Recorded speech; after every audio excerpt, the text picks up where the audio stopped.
that's where it's going to happen, Mount Kigali, 100 kilometers from the finish? Difficult to say. I think you have to be ready for anything at any moment, and yeah, like we saw last year, also the previous Worlds I did in Leuven before that, the race starts really early. So starts early, it might well end early for Julien Alaphilippe. He does not look well at all, I'm afraid, and maybe that was his way of just saying, I am here, I've been here, but now I've been here, but now I'm not. And a shake of the head tells you everything you need to know. He's a bit of an open book at situations like this. It's like that. It's like that.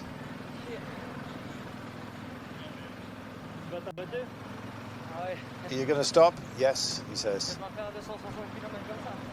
Yeah, there's just too much, 250 metres still to go. He says it's not going to be his day, Brian. You can clearly see that.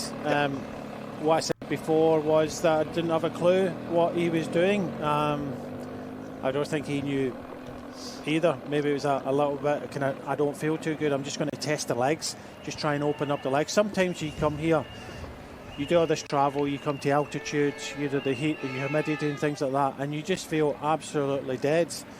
And you know, if you feel like that, Carlton, sometimes you think, well, I need to open up the body, open up the legs. And it's probably the same in, many other sports. Maybe some sports like, motorsports as well. So you just have to open up the engine. So I think it was a case that earlier on we saw him have a little bit of an effort to just kind of test his legs out a little bit. That test was done, and it wasn't a good test. No, it wasn't. I also think there was a certain part of him that just wanted to say almost, hi, I'm here, but now I'm gone. Raul Garcia Piana, terrific rider. When he's in his element, good track rider as well, on occasion. And right now, a man who was national time trial champion in Spain, indeed a couple of years ago now, but nonetheless, still functioning extraordinarily well. Just looking here at Ahmed Wais, who's from the refugee cycling team. He's been very much a feature of the World Championships for some time. The downhill section is an introduction to the cobbles. This will be the second time that you have seen them. 11%. But as we go up Kimi Hurura, there's a fan zone at the top, and you'll hear them cheering them along. Nice and proud. The rough surface, as we indeed have recognised, is a magnifier, really, of the difficulties that you have to face. So, to me, this is the more difficult climb, even though it has the slightly lesser percentages within the circuit. As it stands, you can see the forearms and the wrists are acting as shock absorbers and indeed taking the hit here. Taking one for the team is Raul Garcia Piana, as it stands right now. Meanwhile, up front, it is still 6 being chased by 1. We often say that 8 is an ideal breakaway. I would say that on a day like this, being so long, you'd probably expand that number to about a dozen. If you can get a dozen up the road, there's quite a few that would like to be part of those proceedings, and we've seen the police force that is Slovenia having to mark out several moves, including notable ones from France. They've already got Julien Bernard up the road. Had they managed to get Seixas and indeed others to the fore, that would have been something spectacular. Well, Seixas is trying to come across to Garcia Perna, so it's not shut down. France have already got a rider up the road.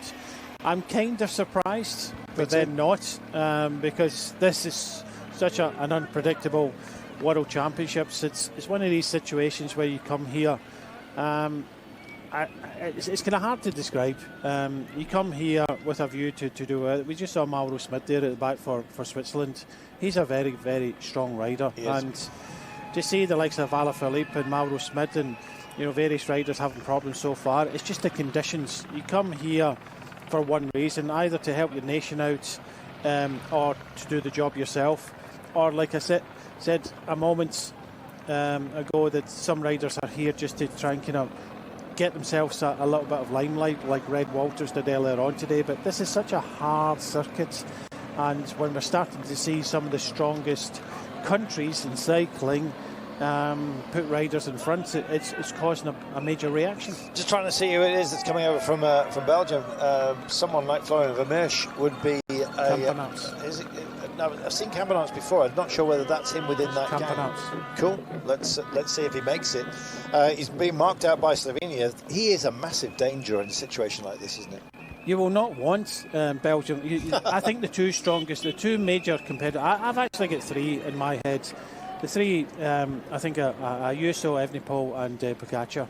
And I really do think that wherever Belgium goes, Slovenia is going to mark them out. You will not allow it. This is you have a meeting beforehand, and it will be said, do not let Slovenia go up the road. Do not let Belgium go up the road, because they are the kind of two main favourites.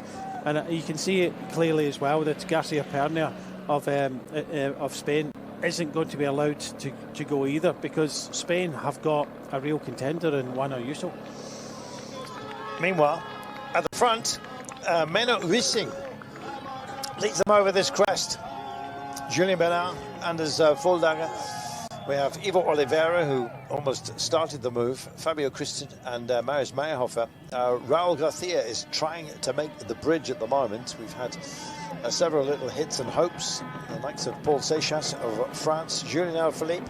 Unfortunately, on his 200th race day, maybe it's all just got a bit too much, and likewise you could possibly say the same thing back here. Tom Pidcock does not look good. He's been back to the car, he's been taking on fluids, he's got an absolute pocket full of gels here. Maybe that's just him waiting for the campaign. Maybe he's introducing himself gradually into the remainder of the day. Here we go then, we've got a quality group here, including Campenaerts up over the top, and indeed Great Britain also involved. Yeah, but more importantly, the Mexican Del Toro is there as well. Fred Wright is there for the UK. The pressure really is on this race. That's massive. If Del Toro makes it over there, he's got the sort of youthful exuberance. Sometimes we question his strategy. If he makes it in, this is going to be absolutely massive. This early on, 238 kilometres to go, and with those kind of principles up the road, Campenaerts as well as part of that vanguard. No wonder they're strung out, Brian. There's panic. In the past, the World Championships have got not a rule book, but a set of guidelines. Those guidelines have been ripped up and thrown away. This is not normal in the World Championship. We're starting to see some of the top riders feature so early on in this race. So many riders in difficulty at this moment in this race. Well, the touring cars out of the gap here. You can see them just going to the access road at the side here. That's our 6 up the road. Garcia you'll see next, I assume, and then this phalanx. And look at the chase that's being invoked just behind. Del Toro has a look over his shoulder, the Mexican, and just thinking to himself, have I bitten off more than I can chew? Raul Garcia is part of this group. He picks up and goes again. Campenaerts backing out of this. I think they've had a test. They've had a probing run here, and now they realise that this is perhaps not the best idea today. So Garcia goes again out of that group, having been collected by Campenaerts, Fred Wright, Paul Seychelles, Tejada and Del Toro. And the pace that has been put into the chase by Slovenia has indeed neutralised this effort. They've kind of set up just a little bit. And just look at the cavalry coming over the hill here. Yeah, it's intriguing, really, really intriguing. We see Quinn Simmons for the USA over on the left-hand side there. It's all happening. Guevara looks like, he's the rider that is at the front for Slovenia. But more importantly, where is Tom Pidcock? He was one of the favourites coming into this race after a fantastic La Vuelta. But Alaphilippe, well, he's not going to be winning this race for a third time. He said to us that he is stopping this time round, which is a big surprise. It is a big surprise. He's come a long way to be part of proceedings. Alaphilippe, twice a world champion, as you well know. Just genius at work on the bike, as he has been in his career, possibly getting to the autumn of that. But then again, that's been declared so many times, it just keeps coming by. Often described Julien Alaphilippe as a firework without a stick, a rocket without a stick. Big display, but all over the place. And I love him for that. But I really think that was a little bit of flamboyance, knowing that this day would not be his. Probably already talked to his teammates and said, listen, I'm just going to go and say farewell. nudged off the front. Possibly he was testing himself physically, as Brian was suggesting. Yeah, what is your... I don't think you'd have come here all this way, all this effort. I know, but you don't know how you've developed it. He's probably been here for, what, 10 days, 2 weeks? You don't know how life has treated you within that time, and clearly it's not going to be his day, but somebody's going to thrive. Might we get a surprise today, Brian, with so many of the big name favourites here?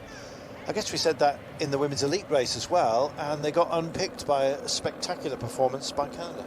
Yeah, but we are going to have to wait and see. I think that the main favourite still for me is Tadej Pogacar. Yeah. He's come here, he wants to double up, he wants that World Championship jersey, he wants to, you know, own it again for next year, and you can see his team are already riding. But yeah, we could possibly see, I think if we're going to see an upset, we're going to see a counter-attack, and if that counter-attack goes in the middle of the race, gets across to these guys here, and Pogacar is and Evenepoel and these guys, Pidcock, are all kind of marking each other out, we could see something similar to yesterday, but I don't think we will.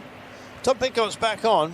As you can see, he's joined by Rwanda's Eric Mohoza, and as you can see, it's looking a little bit second-hand amongst those that are up the road. Oliveira, lovely guy, the Portuguese, just part of now a six-man group, hoping that Raul Garcia can come and join them. The peloton still only at a minute margin. Meanwhile, we can look back here. Some of those that tested and probed now find themselves reabsorbed. There is the golden helmet of Remco Evenepoel.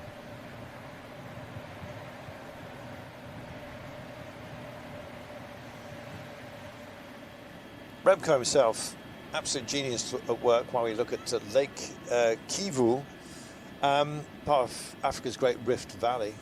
Covers 2,700 square kilometres of surface here. And in fact, when you're at lake level, at water level, not sea level, of course, we're high altitude here. This freshwater lake, it almost feels like a sea. It's absolutely beautiful. Has its own colour as well, sort of an emerald green, possibly reflective of the land around it, which is absolutely beautiful.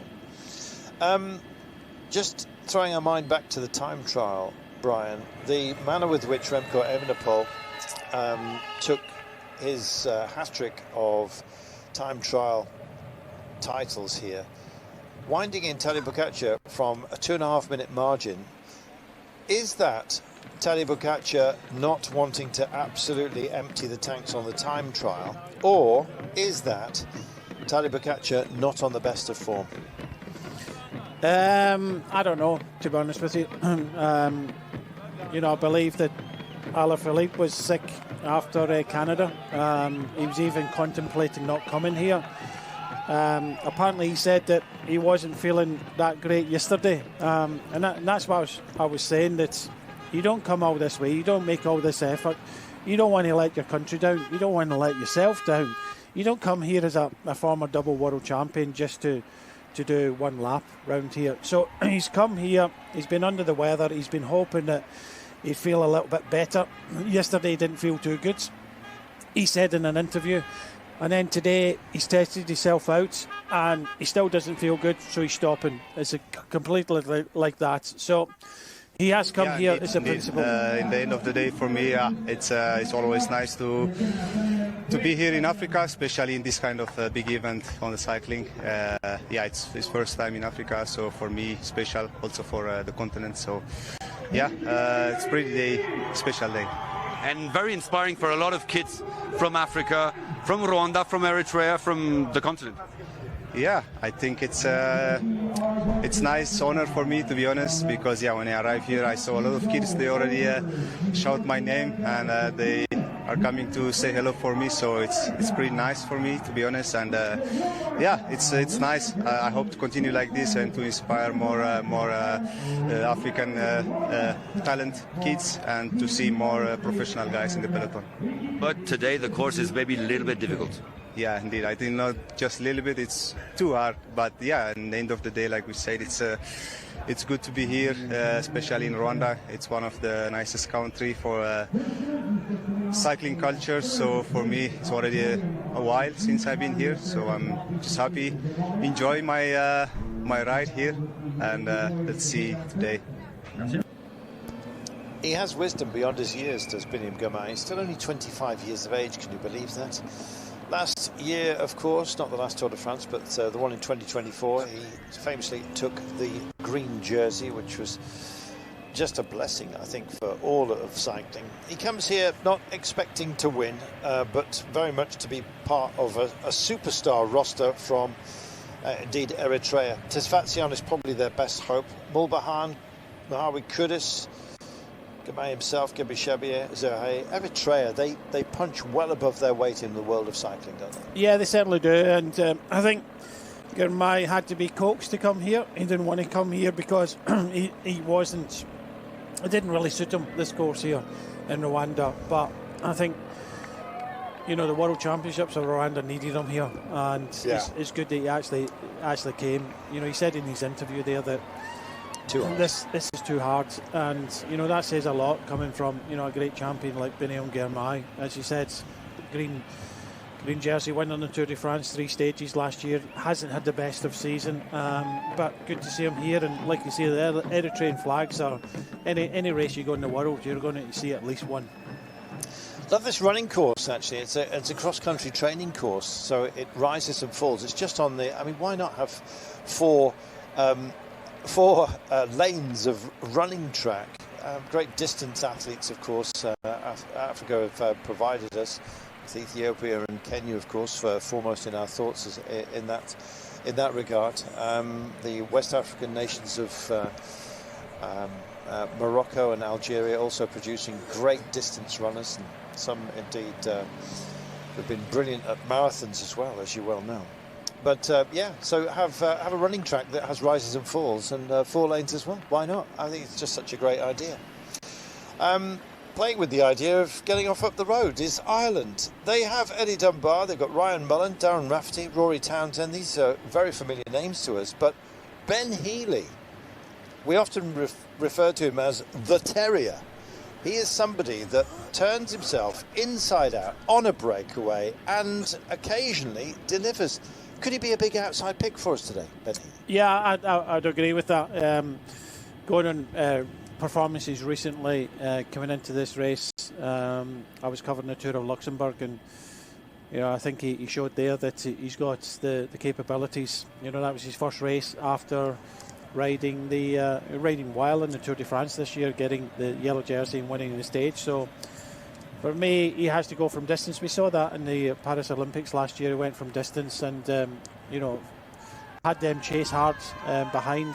Okay, it didn't work out for him from the end, but definitely for Ireland, they've done it in the past. You know, possibly with Ben Healy, I think that as a principal, they could feature definitely in this race today. Did he bring his own Irish breakfast tea? I imagine he probably did, and some of it may well have come from Rwanda. There's multitudinous tea farms here. They were established back in 1952, and I believe it was Germans who indeed brought the tea plants to what was deemed to be, because of the volcanic soil, a near perfect growing environment. I mean, don't get offended by that at all. The Brits did exactly the same by taking Chinese tea plants and moving them to India. So why not take Indian tea plants and move them to Africa? It's the spreading of tea, and we love a cup of tea. And a biscuit, please, that would be nice. Meanwhile, they have coffee here as well. Neither of those drinks appeal to Brian Smith. He likes water, especially on days like today. No, I'd like a black tea and honey. That's my go-to drink, yeah. Oh. 100%. Oh, every day. Look at you. I'm finding out more about you every single day. Don't need to be so grumpy about it, but anyway. Just under 200 kilometres. I don't know where that high pitch came from. I'll watch that. Ireland, a mustering, and there is Ben Healy in wheel 2, and the attrition rate goes on. Ibrahim Jallo has indeed abandoned. He's in good company. Julien Alaphilippe likewise, but I haven't seen Alaphilippe off the bike yet, but he was about to call it a day. A few others as well. Ahmed Orkin, the attrition rate will be high. We lost around half, possibly a little bit more of the women's elite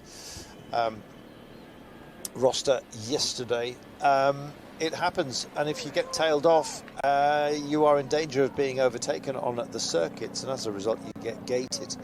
It might be a little bit less of that because we will leave the circuit itself for our big loop.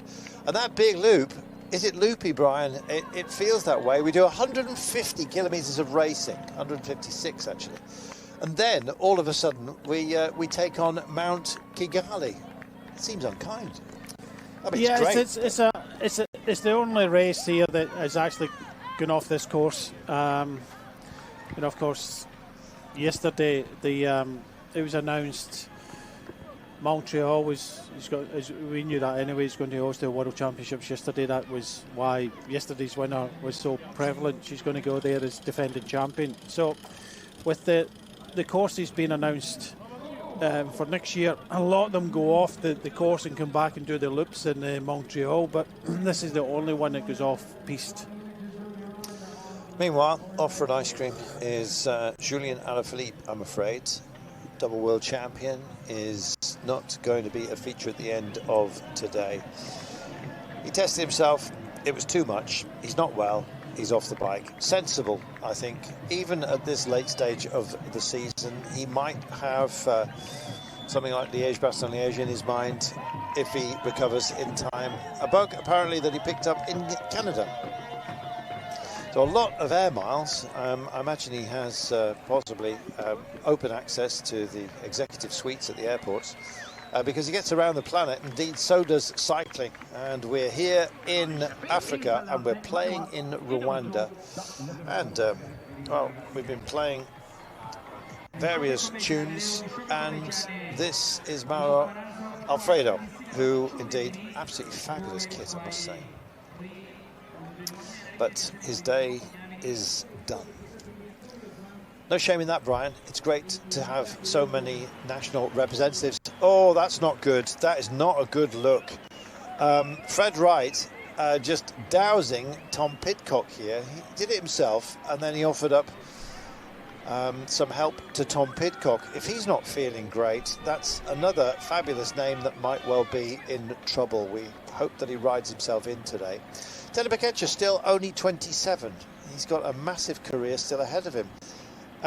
They say you don't reach your physical peak until you're 28. Should we be scared? The only thing I'm seeing from Pogačar, the only kind of weakness I've seen is his mentality. He was supposed to go to the Vuelta straight after the Tour de France. He said, no, mentally, I need a break. A little bit kind of too much for me. And, you know, we've seen kind of up and down performances. Not a great performance in a time trial, of course, but then again, he was only just over a second off the podium. It was just an incredible performance by Evenepoel. So I don't think, you know, he's won, 16 races this year, Pogačar. So he doesn't race too much or all the time.